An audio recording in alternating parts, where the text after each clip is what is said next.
After a highly regrettable and unfortunate video and photos of me laughing with an MP called Osoro were shared online, a lot of people have messaged me asking me to clarify whether I'm still with the people or I've joined government.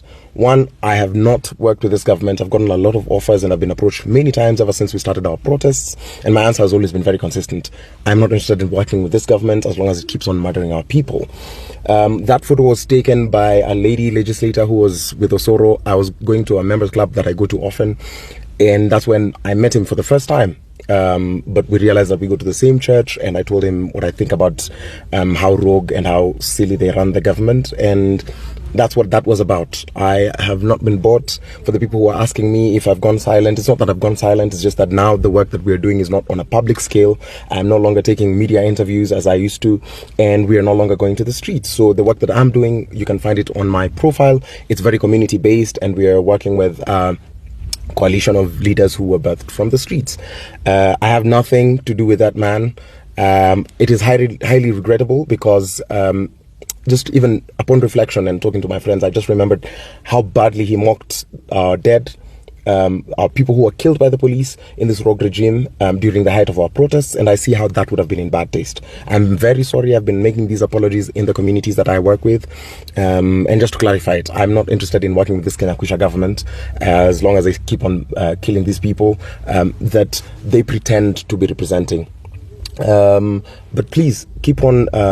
I think I'm grateful that we're doing this civic education work together. Keep on supporting the voices of the people who are doing well to unearth these things, but also plug into your community. This work cannot be done by an individual. We cannot peg it on one person to do it. Let's come up together. If you're interested in knowing the work that we're doing, just keep on amplifying our voices and follow us online. There's a lot of work that we're doing at community level, because this change cannot come from an individual alone doing all the work.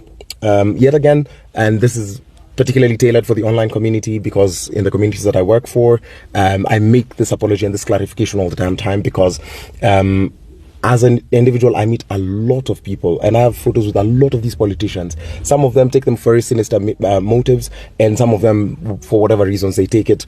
But I am in no way working with any politician who's affiliated to this government.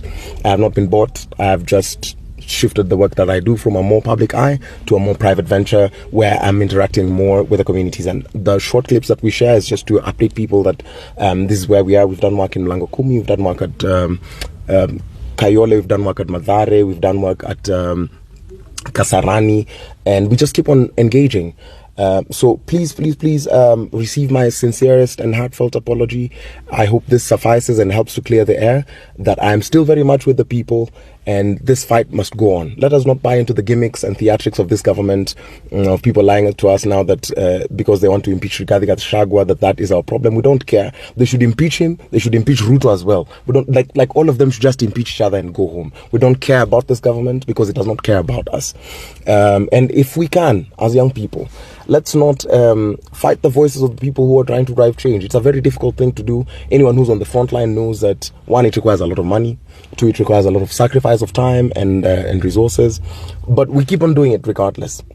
So I hope that we continue engaging. I hope that we continue wanting better for our country. And I hope that in this quest, if we do not get a bullet revolution, a revolution that's birthed on the streets, that we are preparing ourselves adequately to get a ballot revolution in 2027. That means we need to take up IDs. We need to follow up that IEBC story, but also not let these tribal gimmicks by politicians confuse us. Them trying to bring up this whole Rigiji story while we know Adani is going through with the deals for the airports. We know that SHIF is still being constituted, and all these kinds of illegal things that they're doing. I felt that it was important for me to do this as a clarification.